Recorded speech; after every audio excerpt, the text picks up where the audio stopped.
guys, good afternoon. Dito tayo ngayon sa LTO Naik. So nag-renew ko ng aking driver's license. So valid for 10 years na ang aking driver's license ngayon. So wala ka na mga violation or any problem sa license mo sa pag-drive mo ng previous 5 years ago, makakuha ka ng valid 10 years driver's license. Walang problema sa walang violation. Buo mo agad dali lang ang process. Basta lang kailangan na wala kang violation. So thank you God at may driver's license na tayo ulit, no? So pang 10 taon na to. So pauwi na tayo. So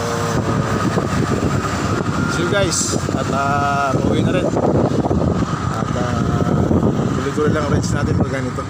Kailangan natin talaga ng driver's license sa rider para wala tayong abirya sa mga checkpoint sa mga dadaanan natin. See you guys, bye bye. Salamat.